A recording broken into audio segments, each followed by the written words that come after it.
Hey guys, welcome back to Tsp Pink Salt. Today I'm going to be showing you how to make a super simple, nutrient-dense recipe, and that is chia pudding. Everybody loves chia pudding, and what I'm going to do today is show you my 4 favorite ways to make it. So what we're going to need first is a bowl, and we're going to fill that with our milk. I'm also going to be adding in some coconut milk for creaminess, vanilla, pink salt, and sweetener, which I'm using agave. We're going to mix this all together before we add in our chia seeds. Now, of course, this is not 1 serving. This is actually 4 servings. So I will have in the description below a measurement for 1 serving in case you just want to make 1 serving for yourself.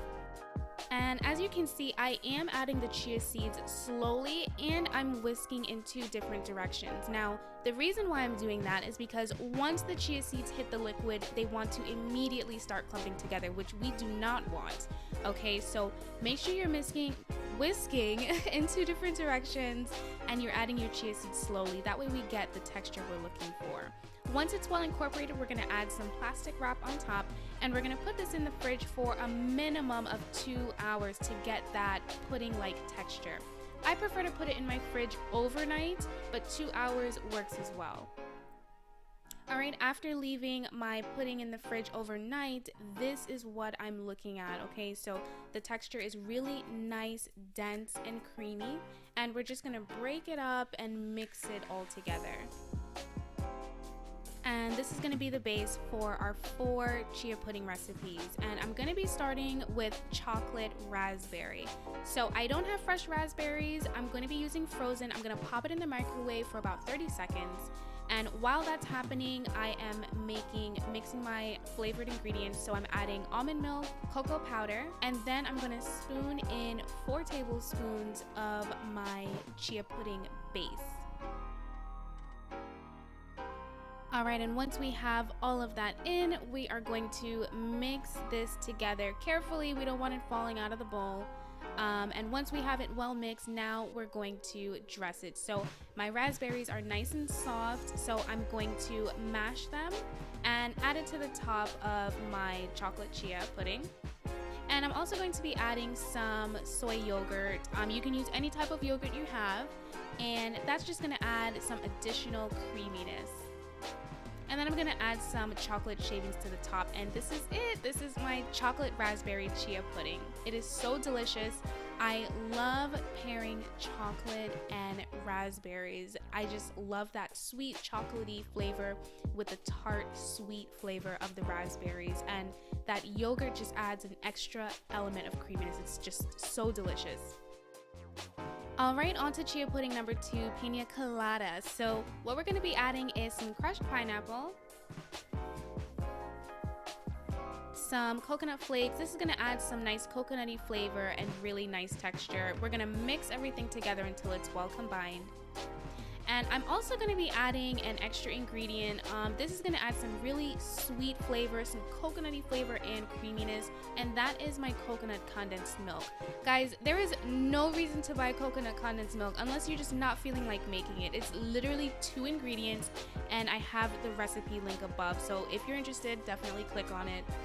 I'm going to be garnishing this with some yogurt, some coconut flakes, and some pineapple slices to make it look nice and pretty. And this is it. This is my Pina Colada chia pudding. It is so delicious, nice, fruity, creamy, and coconutty. It's just so good. If you love pina coladas, you guys are gonna love this chia pudding. Alright, on to pudding number 3, blueberry lemon. So again, I don't have fresh blueberries, so I'm just gonna pop those in the microwave. And to my base, I'm going to be adding some yogurt. When my blueberries are done, I'm going to mash them just a little bit before pouring it into my mixture, along with some lemon juice. Now, once I have everything in, I'm going to mix it up, and it's going to make this beautiful, creamy, purple chia pudding. It's just so pretty. I'm going to top it with some more yogurt, the rest of my blueberries, and some lemon zest. And this is it. It's so easy. This is the blueberry lemon chia pudding. It's nice, blueberry, lemony. It's just so good, nice and creamy from that yogurt. If you love blueberries, you love lemons, you guys are going to love this particular chia pudding. Alright, on to chia pudding number 4, apple cinnamon. I have an apple that I diced. I'm adding in some ground ginger, some cinnamon of course, a little nutmeg, and also some sweetener. I'm using agave, that's my favorite sweetener, but you can use whatever type of sweetener you'd like, and we're just going to mix this together. Once we have it well mixed, we are going to transfer it into our serving bowl and then pour on our chia seeds, and then we're going to mix everything together. Alright, once we have it well mixed, I'm just going to garnish it with some additional apple slices, some more cinnamon, and if you'd like, you can add some additional sweetener on top. And this is it. This is my apple cinnamon chia pudding. It's really good. If you love apple cinnamon oatmeal or apple pie, anything like that, you're gonna really like this particular chia pudding. It's so good. It literally tastes like apple cinnamon oatmeal. And that concludes this video, guys. Let me know in the comments below which chia pudding you're going to try out first, which one was your favorite. If you liked this video, definitely give us a thumbs up. Subscribe to our channel if you haven't already, and hit that notification bell so you're notified every time we put out a new recipe.